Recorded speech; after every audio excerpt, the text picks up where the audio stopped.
Thanks for joining us on the 1 p.m. bilingual newscast on Canal International. This May 13, 2025, presented to you by Junior Hossein and my humble self Gladys Ambodiban. Good day, Junior. Good day, Gladys Sambo. Bonjour à tous et à toutes. Bienvenue au 13h sur Canal 2 International. Voici les titres de votre journal.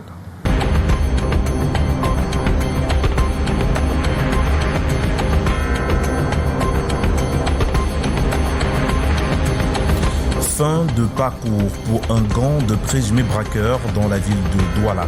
Le gang, constitué de 3 hommes, avait volé une importante somme d'argent dans 2 points de transfert d'argent mobile. Rattrapés par la gendarmerie nationale et la police, les 3 présumés braqueurs viennent d'être présentés à la presse. And violence in Cameroon's Anglophone regions has escalated dramatically, pushing an already dire humanitarian crisis towards collapse. The United Nations Office for the Coordination of Humanitarian Affairs warns that thousands of civilians remain trapped in an unrelenting conflict as communities teeter on the brink and humanitarian efforts face mounting challenges. Rugby à 7, un tournoi jeune pour promouvoir la discipline. La première édition du tournoi de l'Abeille Rugby Academy vient de se tenir à Yaoundé. La compétition a réuni pendant une journée près de 15 équipes masculines et féminines jeunes. Les détails dans ce journal. And in this newscast, we journey to Bimbia, a historic site that once served as a major slave trade market during the 17th and 18th centuries. Elevated to the status of a subdivision in 2007, Bimbia still faces significant challenges in revitalization and in improving the living conditions of residents within the Limbe 3 council area. Those were major stories. Stay on for details.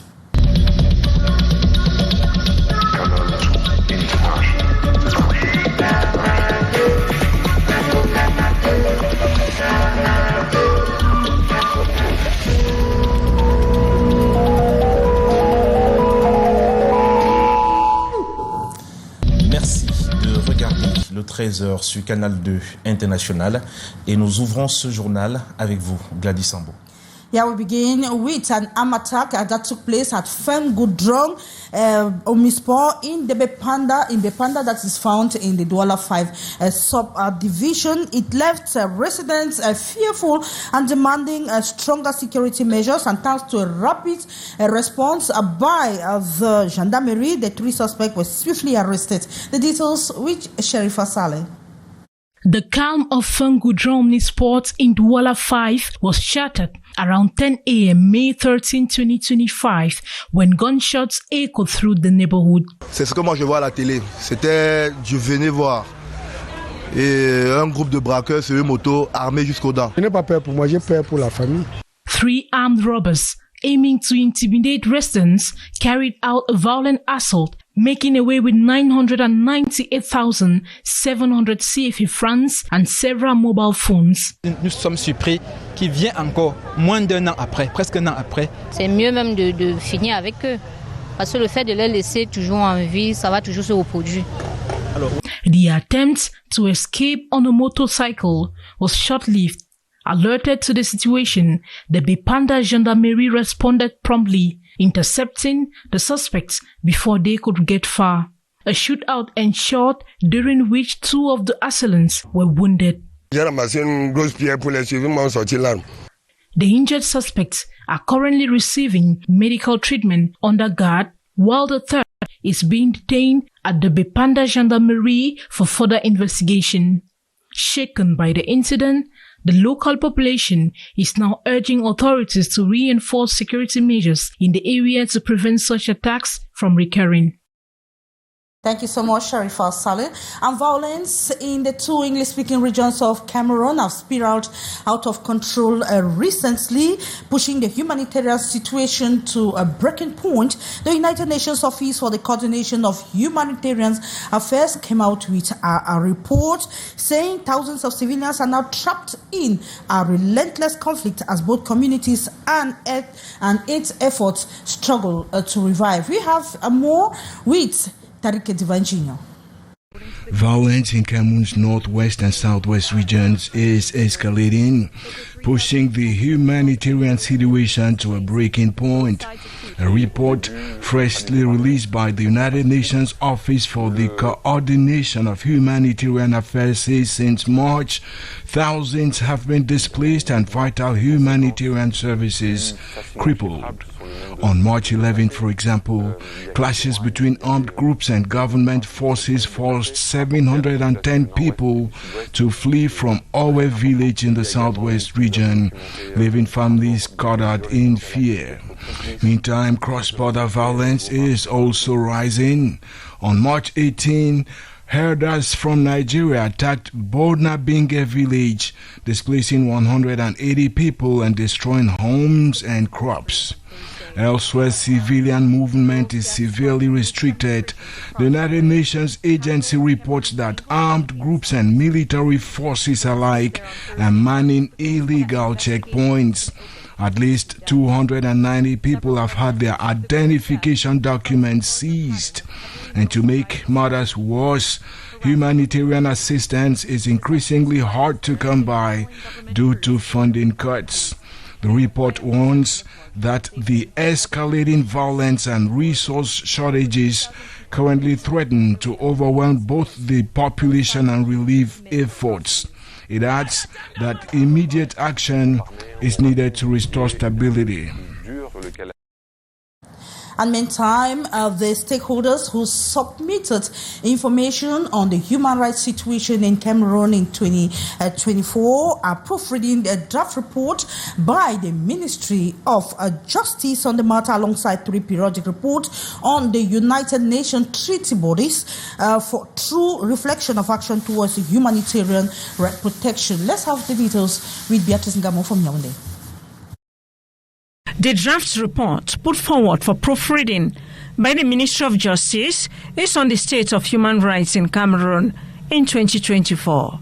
Report combining the 24th, 25th and 26th periodic reports of Cameroon under the International Convention for the Elimination of All Forms of Racial Discrimination, the 6th periodic report of Cameroon under the International Convention on Civil and Political Rights.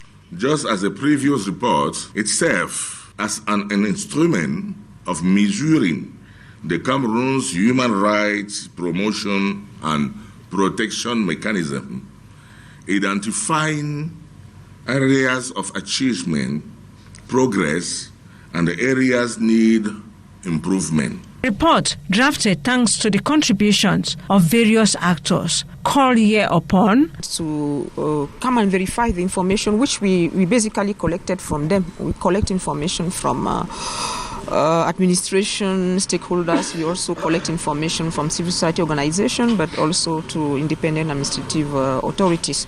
So we are therefore calling on them to come and proofread the draft that we've produced, and to make sure that it reflects the actions that the country as a whole is taking towards the protection of human rights. Thematic areas highlighted by the report globally include is racial discrimination, the first theme, and the second is civil and political rights, and the third is economic, social, and cultural rights. It is after the 3-day proofreading session opened by the Minister Delegate at the Ministry of Justice that these reports will be validated for publication and submission.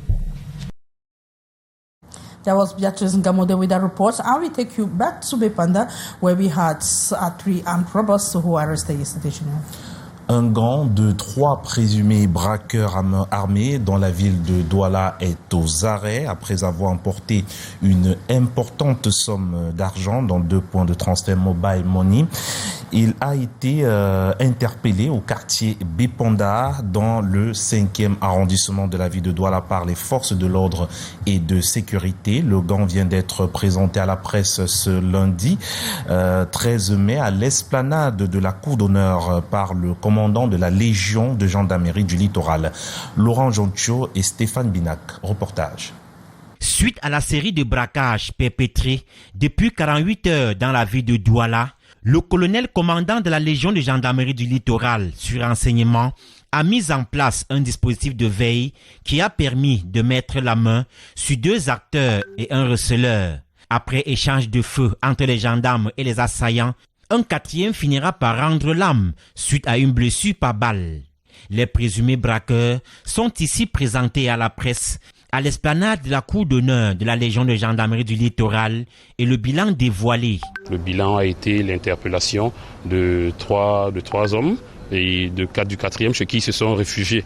À un moment donné, il s'agit du nommé Garga Oumarou, du nommé Epo Serge, Assoumi Cyprien. Le bilan fait état de 2 armes, 2 pistolets automatiques récupérés et 2 machettes qui ont été pris à ces malfrats. Lors des échanges de coups de feu, un bensikineur qui aidait à la chasse à l'homme a été atteint et il est pris en charge actuellement par la gendarmerie au niveau de l'hôpital de district de Dedo. Lors des échanges de coups de feu toujours, un gendarme a pu atteindre le nommé Garga Oumarou qui a été admis à l'hôpital. À bord d'une moto lourdement armée, leur zone de braquage, station d'essence à Bekoko et Ange Raphaël, 2 kiosques de Orange Money. Ils ont pris mes 2 téléphones, près de 1 998 700. Ils m'ont pris mon sac et dans ce sac, j'avais l'espèce 900 000 avec mon PC, un multimètre numérique, 2 téléphones et autres consorts. Je félicite la gendarmerie, je remercie les efforts fournis par tous les collaborateurs de la gendarmerie, je dis merci. Le commandant de la Légion de gendarmerie du littoral salue la détermination des conducteurs de moto-taxi et invite les populations à la collaboration. Je voudrais dire que nous avons reçu instruction de la hiérarchie de rassurer les populations et nous profitons de l'occasion pour dire à ces populations-là qu'elles sont en sécurité. Je voudrais également remercier nos amis les mototaximens qui nous ont accompagnés dans cette opération et inviter les uns et les autres à collaborer avec les forces de sécurité pour qu'on ait une sécurisation optimale des personnes et des biens. Ces présumés braqueurs d'une foi douteuse seront traduits dans les juridictions compétentes ce jour pour répondre de leurs actes. Et dans la ville de Garoua, la canicule dicte sa loi. Le mercure affiche 40 degrés Celsius en moyenne depuis quelques jours. Bien qu'il fait moins chaud que l'année dernière, la chaleur vécue en ce moment est difficile à surmonter. Reportage Titi Freeman. Depuis plusieurs semaines, la région de l'extrême nord est frappée par des vagues de chaleur sans précédent. À Maroua précisément, le thermomètre dépasse régulièrement les 40 degrés à l'ombre. Vraiment, il y a la chaleur ici à Maroua. Donc la chaleur là, quand même, ça peut même aller dans les 43 degrés ou 42 degrés comme ça. La chaleur ici à Maroua est incontrôlable. Nous vivons dans un climat très serré. Un climat que nous avons depuis longtemps que nous n'avons même pas senti. Les personnes âgées sont les premières victimes. Privées de ventilation, d'hydratation régulière et souvent isolées, certaines ne résistent pas à ces conditions extrêmes. Nos parents qui sont âgés là, vraiment, ils souffrent, surtout même les gens quand même qui ont le diabète là. Vraiment, ils souffrent beaucoup. Donc, leur maladie lui dérange trop. Et la canicule n'est qu'une partie du problème. Les habitants font aussi face à des délestages électriques fréquents et à des coupures d'eau de plus en plus longues. Toutes les personnes qui ont des problèmes d'hypertension et d'autres certaines maladies, la chaleur aggrave ce genre de maladies. Et le problème de délestage qui se répète à tout moment, qui brûle même les appareils des gens, qui brûle les concessions. Les appels à l'aide se multiplient. Les populations de l'extrême nord, elles, tentent simplement de survivre jour après jour. Un récit de Titi Freeman et Amino Alioum dans la localité de Maroua et non Garoua. Dans la suite de ce 13h, le ministère de la Justice tient depuis hier matin et ce jusqu'au 15 mai prochain à Yaoundé un atelier de validation. Il s'agit de finaliser le rapport national sur l'état des droits de l'homme pour l'année 2024 ainsi que 3 rapports périodiques à soumettre aux organes des Nations Unies. L'atelier est présidé par, au nom du ministre d'État, ministre de la Justice, garde des Sceaux, par le ministre délégué Jean de Dieu Momo. Des précisions dans ce reportage signé Daniel Anisseboudjé et Serge Alain Zébou. Au cœur des échanges, la promotion et la protection des droits de l'homme, pilier des engagements du Cameroun, tant sur le plan national qu'international.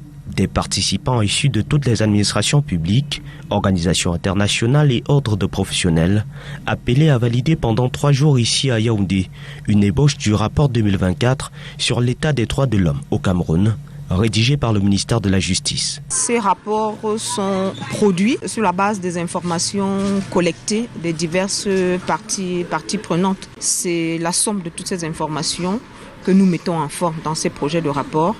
Et nous ne voulons pas soit publier ces rapports, soit transmettre ces rapports aux différents organes des traités sans qu'ils n'aient reçu la validation des personnes qui nous ont fourni l'information. Ce rapport, 20e édition du genre, s'articule autour de 3 grandes parties. Les droits civils et politiques, les droits économiques, sociaux et culturels, ainsi que les droits dits catégoriels. Il inclut aussi un chapitre sur la coopération avec les mécanismes internationaux. Ça englobe le droit à l'éducation, le droit à la santé, le droit à la nourriture. Ça englobe aussi les questions de liberté d'expression. Et donc c'est toutes ces questions dont qu'on va examiner au cours de ces 3 jours de travaux. Un document stratégique rédigé en français et en anglais qui reflète les efforts du pays pour honorer ses engagements en matière de droits de l'homme. Les travaux sont placés sous la supervision du ministre délégué auprès du ministre de la Justice, garde des Sceaux, Jean de Dieu Momo. Et nous reparlons de la chaleur, cette fois-ci avec vous, Gladys Sambo. Of course, Junior, a relentless heat wave is actually sweeping across the far north region of Cameroon. This is compounding the already dire humanitarian situation with soaring temperatures, prolonged power outages, as well as water shortages that lives are currently in danger in that part of Cameroon. Let's have more in this report. With shaded temperatures frequently hovering around 40 degrees Celsius, this extreme heat is hitting most vulnerable, particularly the elderly, without electricity to power fans or cool spaces, and with limited access to clean drinking water. Many senior citizens are succumbing to the searing heat. Health officials and local residents say the number of heat-related deaths is rising steadily in villages and urban centers. The heat is unbearable, reaching temperatures of 42 to 43 degrees Celsius. Our elderly, especially those with diabetes, are suffering greatly. With few options available, families are resorting to desperate measures. Some are sleeping on rooftops in a bid to catch cooler night air. Others are bathing multiple times a day or seeking shelter under trees. But these improvised methods offer little respite. La chaleur ici à Maroua est incontrôlable. The heat in Maroua is extreme and unrelenting. We are facing alarming climatic conditions that pose serious health risk and increased mortality rates.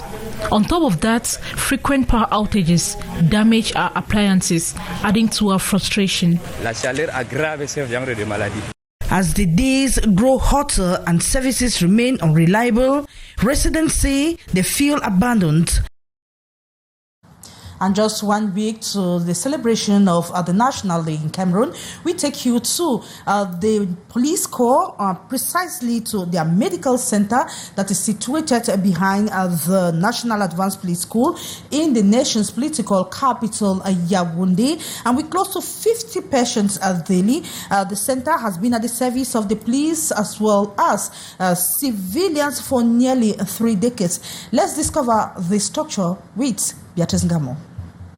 The police medical center consults close to 50 patients. The normal parameter, blood pressure, temperature, and complaints from the patients, they are directed to the competent service. Here the patient exchanges with doctor further and the laboratory, the most visited. Close by is a clinical psychologist office, specialist in psychology concern and problems, available to carry off stress, trauma, and others. Physiotherapy service of patients, especially those wounded while on duty, terrorism and other attacks, or work-related accidents, also have their place. A physiotherapy service for people who have accidents or strokes and who have to be re-educated.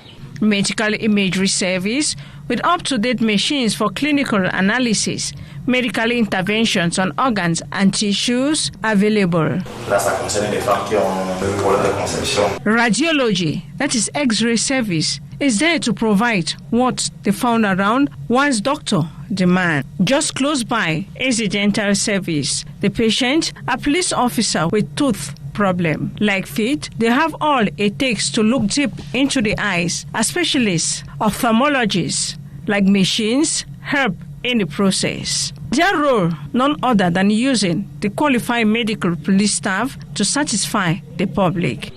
Give health to our patients, both civilian and policemen. They come here because they have problems and we have to give them health to let them live here healthy. Good example of living together and why not national unity.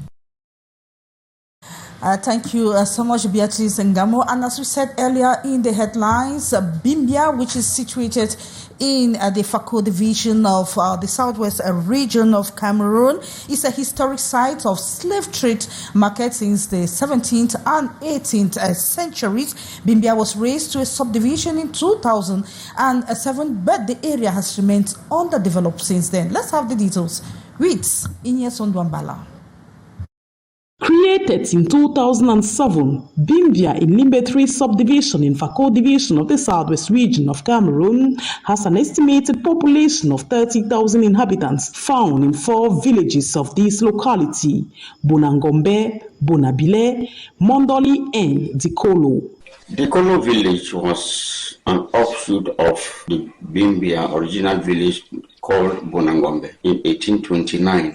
It was founded by my great-grandfather, Makundu Wunganya, who was from Bonangombe. Bimbia Council is a maritime locality which Trongange shares border with the Douala 6 Council. The people of Bimbia, reputed for their hospitality, open their doors to both nationals and internationals. I want to insist that there is no village in Limbe 3 that is not accessible by road as of today. That Limbe 3 can boast of public lighting. Solar lighting has been one of our major achievements. Agriculture, fishing are the mainstay of the population. Bimbia today can boast of good road network, electricity, potable water, a befitting council chamber, markets, schools, health centers, just to this. Is thanks to the municipal magistrate, Mayor Seke Luma, who has not relented efforts in making Bimbia an El Dorado. The realizations we have done are very feasible. And if you go to the field, you'll be opportune to see everything that we have done for the benefit of the population. And we have equipped and constructed health centers in Limbe 3. If much has been done, much still needs to be done by the government. With the help of investors, will work hand in gloves with local authorities to bring more development, especially in the tourism sector, the case of the Bimbia slave trade village. And this time around, let's focus on culture, talking about DJs. Ils font danser le Cameroun, mais vivent souvent dans l'ombre. Pour la première fois, les DJ disc jokers du pays se regroupent autour d'une même voix. Dimanche dernier, dans la ville de Douala, s'est tenue la toute première assemblée générale de la mutuelle des DJ du Cameroun, un moment historique pour une profession qui réclame sa place. Fatima Ndale et Emmanuel Tibu. Ce 12 mai, dans cette salle de l'hôtel Vents et Marées à Douala, siège la première assemblée générale de la mutuelle des DJ du Cameroun. Objectif, poser des bases solides pour une couverture santé et un accompagnement social. Comme dans toutes les corporations, nous avons besoin de créer une structure sociale qui nous permette de nous couvrir socialement. C'est pour ça que nous avons monté cette mutuelle, parce que nous avons essuyé plusieurs difficultés à la suite des maladies et des décès de certains confrères. Donc à partir d'aujourd'hui, la MDC est véritablement née et j'en appelle à tous les DJ du Cameroun, all the DJ all around the Cameroun, et ceux qui sont camerounais résidant au Cameroun, de se joindre à nous pour que nous ayons une couverture sanitaire et une prévoyance sociale comme tous les autres corps de métier. Dans les échanges, beaucoup d'émotions. Certains racontent les années de galère, les prestations non payées, les nuits blanches qui n'ont laissé que la fatigue. Autour de notre métier, il n'y a pas un suivi après celui-ci. Après le métier, qu'est-ce que tu deviens, qu'est-ce que tu manges quand tu es malade, qu'est-ce que tu fais et tout. Et quand chaque fois, on est toujours en train de nous interpeller pour des contributions, parce qu'il y a un DJ qui est malade, parce qu'un DJ est décédé et tout. Alors que si il est dans la mutuelle et qu'il suit exactement les textes, je pense que ça sera notre avantage à tous. Dans l'assistance, des DJ de renom, mais aussi des jeunes en quête de repères. J'inviterai mes collègues DJ, que ce soit débutants, amateurs ou professionnels, de venir prendre connaissance déjà de la chose, qu'on leur explique, parce que le DJ a sa façon de voir les choses, de se ramener pour mieux comprendre le but qu'on veut atteindre dans l'avenir et y adhérer tout simplement. Prochaine étape pour la MDC, étendre ses représentations à d'autres régions du pays et officialiser ses démarches auprès des autorités compétentes. Et de la culture avec vous, Gladys Sambo. The newly elected Yaoundé branch president of the Boom Community Development Union has been officially installed to his functions. Hyacinthe Chia and other ESCO members of the union were handed over the command baton over the weekend with tasks to unite sons and daughters of the Boom community as well as to promote their culture and contribute to the development of their locality. The details with Bonaventure Atten. Let your generation be better than mine. Amen. Hyacinthe Chia officially takes over from Godlove Ngwang at the head of the Boom Development Union Yaoundé for a 2-year mandate with clear objectives. We are taking up the moment where Boom people in Yaoundé were divided for over 4 years. So our first major objective is to bring these people together to be able to continue the various Boom projects that we had in Yaoundé. We are just standing here beside our major community hall that has been feet dragging for a very long time.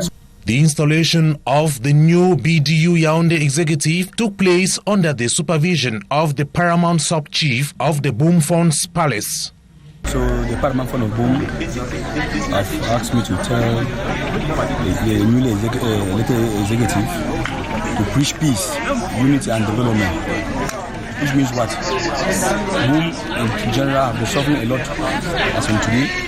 With the coming of a newly elected executive, and then harmony reign amongst us here in Yaoundé. The Boom people are hopeful that the Chia-led executive is going to produce expected results with their full support. And these are young guys that are coming in a lot of energy and preparedness to work.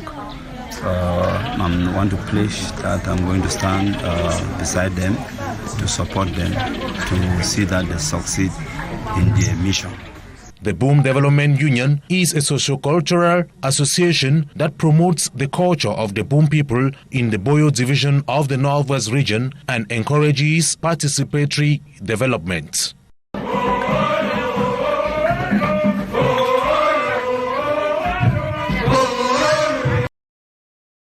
Congratulations, Hyacinthe Chia. And before we wrap up, let's talk sports.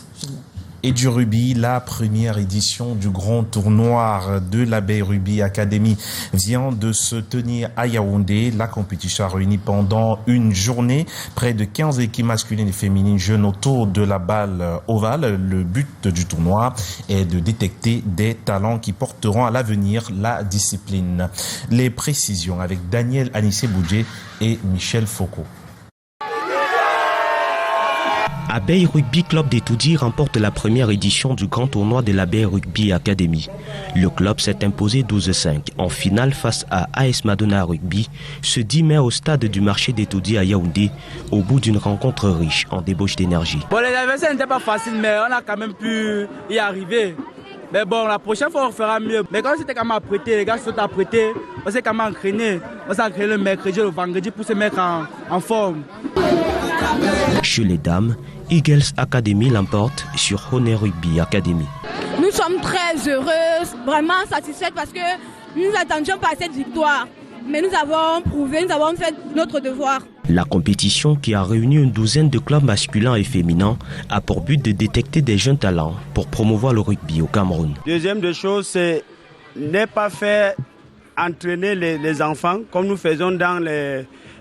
on est des enfants démunis, on ne peut pas les faire entraîner tout le temps et pas les faire jouer parce que ça va les décourager. Et notre objectif, c'est de familiariser et de développer le rugby. C'est dans notre programme. Dans notre programme, on a une série de tournois que l'on doit organiser. Et aujourd'hui, donc, comme vous le voyez, c'est le premier tournoi. Et nous allons continuer à organiser dans l'année peut-être 3-4 tournois.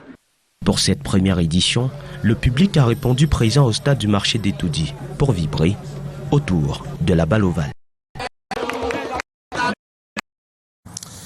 Et c'est la fin de ce 13h sur Canal 2 International. Gladys Sambo.